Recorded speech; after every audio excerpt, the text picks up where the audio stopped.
BJP జాతీయ కార్యదర్శి మురళీధర్ రావు మాట్లాడుతున్నారు. లైవ్ లో చూద్దాం. ఖచ్చితంగా డిసెంబర్ 30 తర్వాత ఈ వర్గాలకు వచ్చినటువంటి నల్లధనాన్ని కారణంగా లాభించేటువంటి విధానాలు ప్రారంభమవుతాయి. కాబట్టి ఈ యుద్ధంలో ప్రతిపక్షాలు ఏవైతున్నాయో అవి ఖచ్చితంగా నల్లధనాన్ని సమర్థించేటువంటి రాజకీయాలు చేస్తున్నాయి. భారతీయ జనతా పార్టీ నల్లధనానికి వ్యతిరేకంగా బీద బడుగు వర్గాల అండగా నిలుస్తున్నది.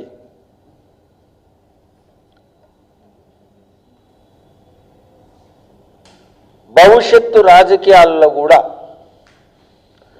నల్లధనం కారణంగా వచ్చినటువంటి ఏదైతే నష్టాలు ఉన్నాయో వాటిని తీసేయడం కోసం రాజకీయ సంస్కరణల ఉద్యమం కూడా భారతీయ జనతా పార్టీ వాటి కోసం ముందుకెళ్తుంది.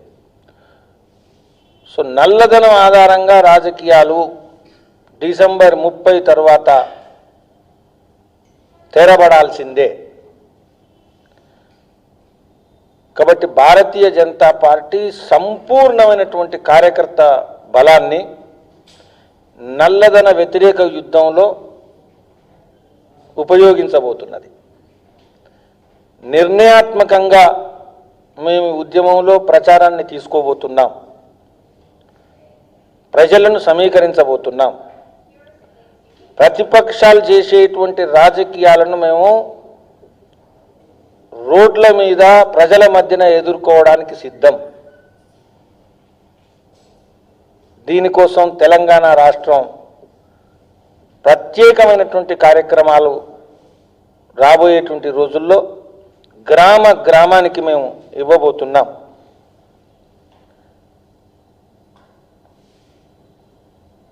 కాంగ్రెసు వర్సెస్ బీజేపీ, నల్లధనం వర్సెస్ వైట్ ఎకానమీ, ఈ రెండు సమానాంతరమైనటువంటి విషయాలు. ధన్యవాదాలు.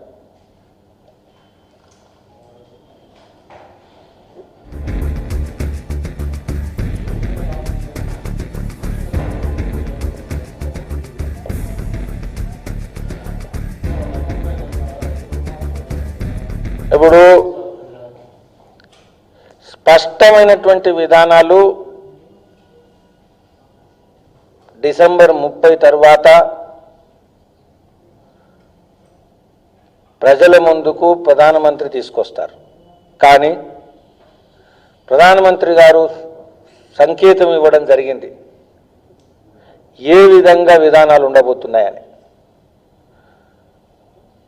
నరేంద్ర మోదీ గారు ఇల్లు లేనటువంటి వ్యక్తి ఈ దేశంలో ఉండకూడదు అని ప్రకటించడం జరిగింది, లక్ష్యం చేయడం జరిగింది.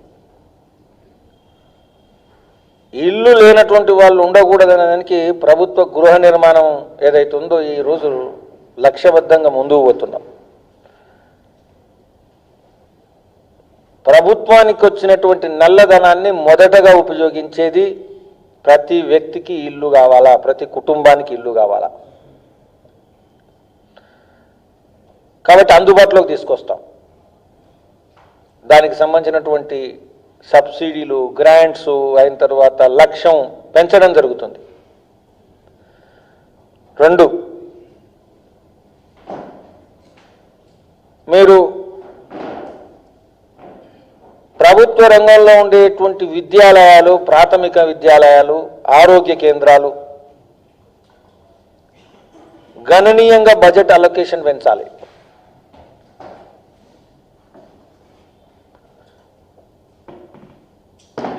ఇరిగేషన్ ప్రాజెక్ట్స్ చాలా సంవత్సరాల నుంచి ఆగిపోయి ఉన్నాయి. కొత్త ఇరిగేషన్ ప్రాజెక్టులు పెరగట్లే. చెక్ డ్యామ్స్ యొక్క సంఖ్య విపరీతంగా పెంచాలా. వికేంద్రితమైనటువంటి వ్యవస్థలో గ్రామాల్లో నీటి వ్యవస్థ సేద్యం పెరగాల. కాబట్టి టార్గెట్ ఓరియంటెడ్గా బడ్జెట్ అలొకేషన్ పెంచడం జరుగుతుంది. ఇంట్రెస్ట్ రేట్స్ తగ్గించేటువంటి దిశలో, ఎందుకంటే ముద్రా లోన్ ఏదైతే ప్రకటించడం జరిగిందో ఇది ఇంకా విప్లవాత్మకంగా పెంచాల్సిన అవసరం ఉంది. ఎందుకంటే లోన్స్ అంటే కేవలం చిన్న పరిశ్రమలు, మధ్యతరగతి పరిశ్రమలు, లేకపోతే అంబానీ అడానీ కాదు. లోన్స్ ఈరోజు కూరగాయలు అమ్మేటువంటి వాళ్లకు ప్రైవేట్ లెండింగ్లో లోన్స్ తీసుకోవాల్సి వస్తున్నది. పండ్లు అమ్ముకునేటువంటి వాళ్లకు ప్రైవేట్ లెండింగ్లో తీసుకోవాల్సి వస్తుంది. 2 రూపాయలు ఇంట్రెస్ట్, 3 రూపాయలు ఇంట్రెస్ట్, 5 రూపాయలు ఇంట్రెస్ట్. కాబట్టి వీటన్నిటి విషయంలో ప్రభుత్వం వచ్చినటువంటి నల్లధనాన్ని, అందుకనే ఆల్రెడీ డిక్లేర్ జరిగింది 25% అన్అకౌంటెడ్ మనీ ఏదైతే డిక్లేర్ చేస్తారో 50% తర్వాత 25% మనీని 4.5 years లాకిన్ పీరియడ్ పెట్టి ఈ యొక్క కార్యక్రమాలకి ఉపయోగిస్తామని కూడా ప్రకటించడం జరిగింది. కాబట్టి ఖచ్చితంగా బీద బడుగు వర్గాలు వాళ్లకు టార్గెట్ చేసి ఈ మనీని, బ్లాక్ మనీని ఉపయోగిస్తాం. ఇవి బ్రాడ్ ఇండికేటర్స్. ఖచ్చితంగా డిసెంబర్ 30 తర్వాత ముఖ్యంగా ఈ బడ్జెట్లో బీదల యొక్క బడ్జెట్గా మారబోతున్నది. ఇంకా గణనీయంగా అంటే ఇప్పటి వరకు మొన్న వచ్చినటువంటి బడ్జెట్ బీదలు బడుగు వర్గాలకు మంచి బడ్జెట్ అని చెప్పారు. దీనిలో గణనీయంగా బడ్జెట్ పెరగబోతున్నది. ఇంతకుముందు మీరు గమనించిన అటల్ బిహారీ వాజ్పేయి అప్పుడు సెస్ డిక్లేర్ చేసి మనం రోడ్స్ ఇన్ఫ్రాస్ట్రక్చర్ కోసం పెట్టినాం. ఇప్పుడు అట్లనే సెస్ ఉపయోగించి శానిటేషన్ కోసం పెట్టినాం.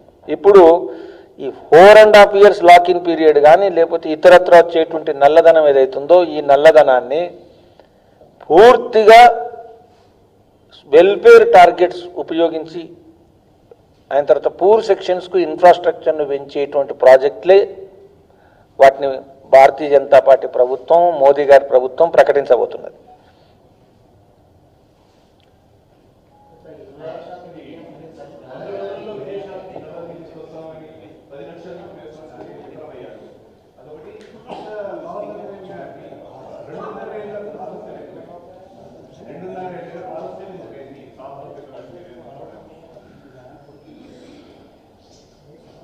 మీరు చెప్పినటువంటి విషయం భారతీయ జనతా పార్టీ అంగీకరించట్లేదు. విదేశాల్లో నల్లధనం విషయంలో ప్రభుత్వం విఫలమైంది. ఇది సరైనటువంటి ఆలోచన కాదు. భారతీయ జనతా పార్టీ మీరు రాకముందు నేను చెప్పాను, అనేక స్టెప్స్ ఆల్రెడీ వేసింది. అందులో కూడా ఇంకా రాబోయేటువంటి రోజుల్లో ఇంకా ముందడుగు వేస్తుంది. Black money outside, black money inside are not independent entities. Black money inside is integrated and has got organic link with black money outside. The persons, the forces, the networks which are part of black money inside are also part of black money outside. అందుకని ఇది ఒక వర్గానికి చెందినటువంటి ప్రజలు, అక్కడ ఉండేటువంటి వాళ్ళు ఇంకొక వర్గానికి చెందిన ప్రజలు, వీళ్ళకు వాళ్ళకి ఏం సంబంధం లేదనేది పూర్తి ఆలోచనే తప్పు. మాకు తెలుసు బ్లాక్ మనీ ఏదైతుందో ఇప్పుడు ప్రకటించినటువంటి యుద్ధం కరెన్సీ బ్లాక్ మనీ మీదనే ఈ స్టెప్ పరిణామం. కానీ బ్లాక్ వెల్త్ ఏదైతుందో అది కమోడిటీస్ రూపంలో ఉంది, ల్యాండ్ ఫామ్లో ఉంది, గోల్డ్ ఫామ్లో ఉంది, కమోడిటీస్ ఇన్వెస్ట్మెంట్ ఫామ్లో ఉంది, ఆఫ్ షోర్ అకౌంట్స్ ఫామ్లో ఉంది. వీటన్నిటి విషయంలో కూడా 2019 లోపట ఇంతే సాహసపూరితమైనటువంటి అడుగులు మీరు చూస్తారు. 2.5 సంవత్సరాలు ఎందుకు జరిగింది? ఇంత సాహసపూరితమైనటువంటి నిర్ణయానికి తీసుకునే ముందు ప్రభుత్వం అనేక విషయాల మీద, ప్రజల మీద పూర్తి విశ్వాసాన్ని సంపాదించాల్సిన అవసరం ఉంది. మీరు గమనించాలి, ఇది ప్రజాస్వామ్య దేశం. ప్రజాస్వామ్య దేశంలో ఈ నిర్ణయానికి ఈ విధానానికి పూర్తి ప్రజల సహకారం లేకుండా ఒక్క అడుగు కూడా ముందుకేలేరు. ఈరోజు నరేంద్ర మోదీ గారు తీసుకున్న నిర్ణయాన్ని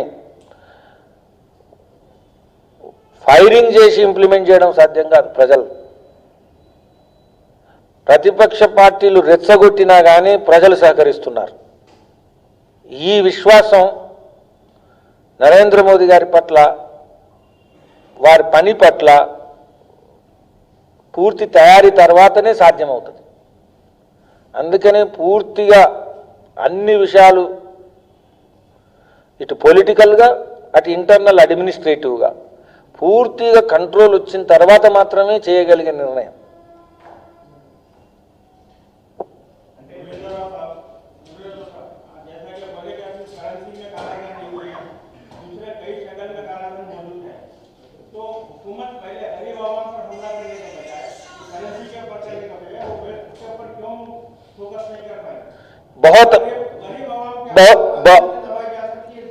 आपने बहुत महत्वपूर्ण प्रश्न पूछा है। गरीब लोग करेंसी ब्लैक मनी के कारण सबसे ज्यादा पीड़ित है। Black money in the form of gold उससे भी ज्यादा, black money in the form of land इससे भी ज्यादा अगर पीड़ित है तो ब्लैक करेंसी से पीड़ित है। जैसे ब्लैक करेंसी के कारण गरीब लोगों को घर खरीदना महंगा हो जाता है, झोपड़ी बनाना, ये कमरा बनाना ये भी बहुत महंगा हो जाता है। Prices go up, inflation becomes high. इसीलिए ब्लैक करेंसी के ऊपर युद्ध करने से सबसे ज्यादा अगर किसी को लाभ होने वाला है तो वो गरीब लोगों को पहला होने वाला है। क्योंकि देखिए, पहले भी और बाद में भी और अंत में भी हमेशा लाइन में गरीबी दिखता है, क्योंकि अमीर आदमी को 4000 लेने के लिए लाइन में इसलिए नहीं आना पड़ता क्योंकि अमीर आदमी 4000 प्लास्टिक कार्ड से करता है। ये बात आप ध्यान रखिए। अंबानी को अपने पैसे के लिए, घर के खर्च के लिए जो पैसा चाहिए उसको प्लास्टिक कार्ड उपयोग करना आता है। इसलिए प्लास्टिक कार्ड किसके हाथ में? आज अमीर लोगों के हाथ में है। इसीलिए ब्लैक करेंसी प्राइसेस जो ऊपर गया है उसको नीचे लाना है। कोई भी प्राइस, सारे जो ब्लैक मनी के कारण मुद्रास्फीति जो बढ़ गया है उसको नियंत्रण में लाना है। ఏదైతే ధరలు నల్లధనం కారణంగా పెరిగాయో ఇండ్ల విషయంలో కానీ, ఇండ్ల స్థలాల విషయంలో కానీ, అవసరమైనటువంటి వస్తువుల విషయంలో కానీ ఈ ధరలు నల్లధనం లేనప్పుడు వెంటనే బీద వాళ్లకు, బడుగు వర్గ వాళ్లకు అందుబాటులో వస్తాయి. కాబట్టి మొదలు నల్లధనం మీద యుద్ధం ఈ ప్రభుత్వం ప్రకటించింది. 1. 2, అడ్మినిస్ట్రేటివ్ స్ట్రాటజీ ఉంది ఇందులో. Central government has more control on currency than on land. Benami lands మీద యుద్ధం ప్రకటించడంలో రాష్ట్ర ప్రభుత్వాల సహకారం కూడా అవసరం ఉంటుంది. అందుకని మొదలు తన అధీనంలో ఉండేటువంటి విషయంలో యుద్ధం ప్రకటించిన తర్వాత కేంద్ర ప్రభుత్వానికి రాష్ట్ర ప్రభుత్వాలు కూడా సహకరిస్తాయి, సహకరించాల్సి వస్తుంది. ఎందుకంటే ప్రజల యొక్క అభిప్రాయం దీని ఫేవర్లో వస్తుంది, ఒపీనియన్ బిల్డింగ్ అవుతుంది. రాబోయేటువంటి రోజుల్లో నరేంద్ర మోదీ గారి నల్లధనం యుద్ధంలో సహకరించినటువంటి ఏ రాజకీయ పార్టీని ప్రజలు క్షమించరు, ఏ రాష్ట్ర ప్రభుత్వాన్ని ప్రజలు క్షమించరు. ఆ పరిస్థితి వస్తుంది డిసెంబర్ 30 తర్వాత. అందుకని బెనామీ ల్యాండ్స్ మీద యుద్ధం అది రెండో అడుగు. మొదటి అడుగు కేంద్ర ప్రభుత్వం చిత్తశుద్ధితో ఉంది, చేస్తుంది అనేది ప్రజలకు విశ్వాసం రావాలి. తన అధీనంలో ఉండే విషయాన్ని మొదలు చేసి చూపెట్టాలి.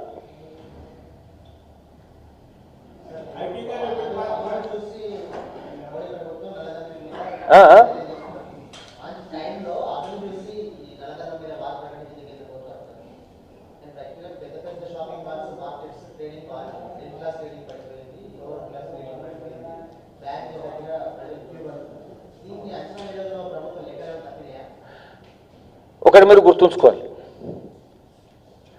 ప్రభుత్వానికి తెరవనటువంటి మహేంద్రజాలము గారడికి సంబంధించిన విధానం కాదు ఇది.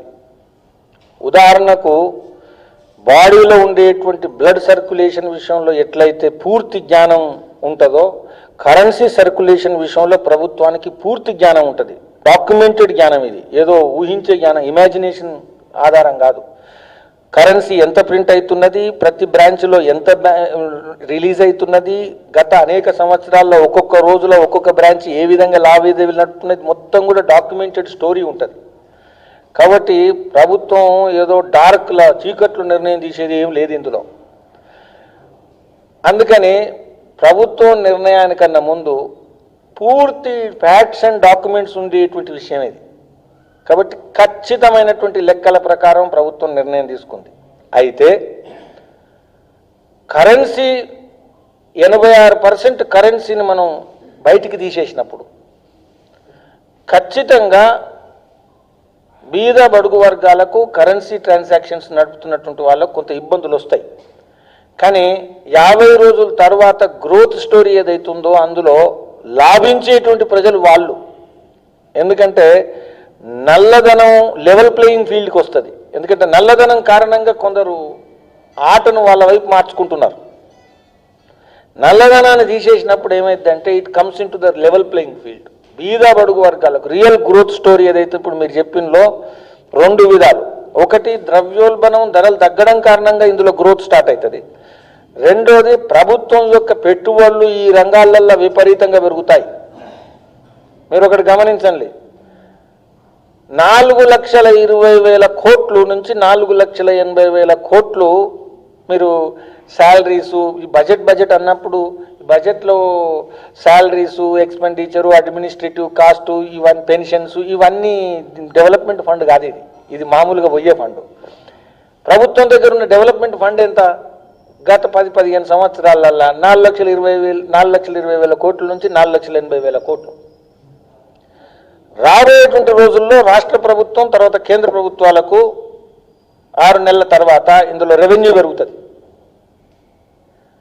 ఖచ్చితంగా ప్రభుత్వం యొక్క ఆదాయం పెరుగుతుంది, ఇన్కమ్ పెరుగుతుంది. ఇన్కమ్ రెవెన్యూ పెరగడం కారణంగా నేను ఇంతకుముందు చెప్పినటువంటి పెట్టుబడులు పెరుగుతాయి, ఖచ్చితంగా గణనీయంగా పెరుగుతాయి. ట్యాక్స్ నెట్లోకి చాలామంది వస్తారు రాబోయేటువంటి రోజుల్లో. కాబట్టి దేశంలో ప్రభుత్వాలు విప్లవాత్మకమైనటువంటి మార్పులకు పునాది వేయగలుగుతుంది. రెండోది, మీరు ముహూర్తం, మీరు మంచి టైం చూసిన, మీరు ఏ పని చేసినా మంచి టైం చూడకుండా చేయరు. మీరు కూడా ఈ దేశంలో ఎవరు ఏ పని చేసినా మంచి టైం చూడకుండా చేయరు. అందుకని ప్రభుత్వాన్ని మంచి టైం చూడకుండా చేయమని మీరు అడగకూడదు. అన్ని మంచి టైమే చూసి చేస్తారు కదా. కాబట్టి మంచి టైం చూసి చేసి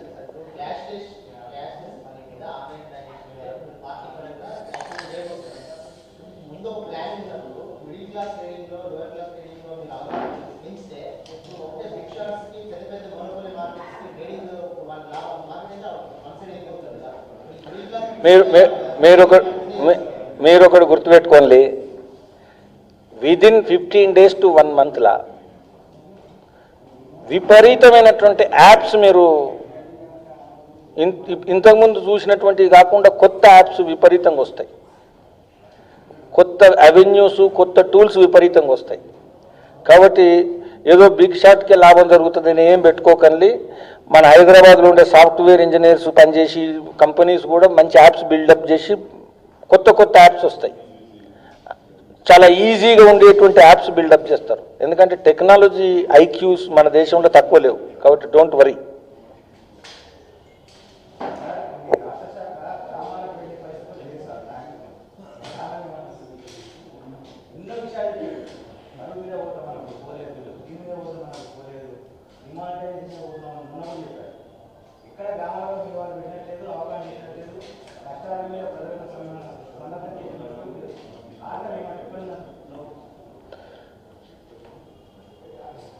నెక్స్ట్ టైం ప్రెస్ కాన్ఫరెన్స్ అప్పుడు మీకు ఎవిడెన్సెస్ చూపెట్టిన తర్వాత మాట్లాడతాను. నెక్స్ట్ టైం నేను మీడియా కాన్ఫరెన్స్ మీ ముందు కలిసినప్పుడు గ్రామాలకు వెళ్ళినటువంటి ఎవిడెన్సెస్ చూపెట్టి మాట్లాడతాం.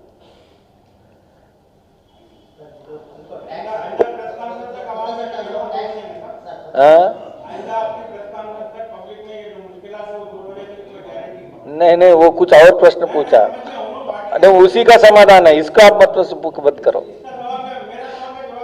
नहीं तो आप अपना नहीं मैं नहीं, देखो नहीं ना, आप देखो, आप पॉलिटिकल ढंग से मत पूछो, आप पत्रकार हो ना, पत्रकार का तरीका ऐसा नहीं है. क्योंकि नहीं आम सुनो आम आदमी का ही प्रतिनिधि केवल मीडिया है और हम नहीं है.